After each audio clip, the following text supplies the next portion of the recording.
El consorcio industrial Manufacturas of Cantabria participará en la construcción de 4 barcos del grupo mexicano Transportation Marítima Mexicana, que darán servicio a Petróleos de México S.A.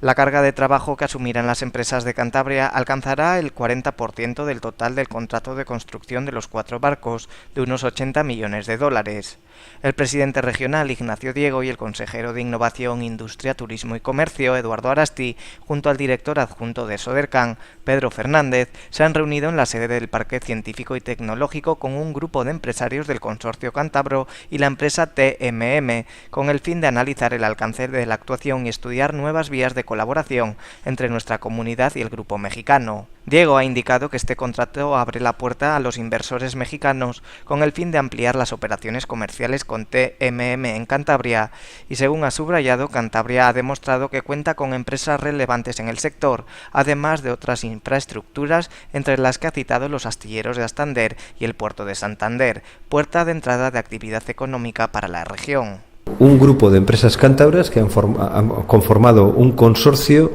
que, de la mano de la Sociedad de Desarrollo Regional de Sodercan, hemos organizado contactos en México que han fructificado en una relación con un importante grupo empresarial logístico que se dedica a la logística integral y al transporte en México, que es el grupo TMM,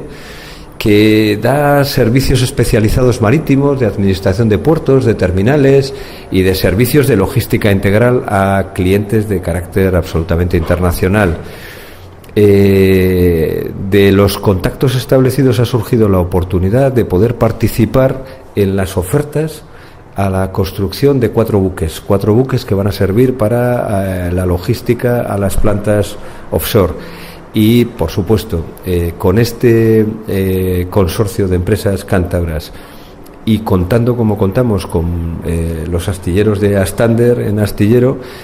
que ahora van a visitar de la mano también de este grupo de empresas y de Sodercan, vamos a intentar pujar precisamente por poder participar en la construcción de parte de esos buques y estar en relación con este grupo logista TMM para generar flujos para nuestro puerto de Santander, que siempre es puerta de entrada de actividad económica en nuestra región.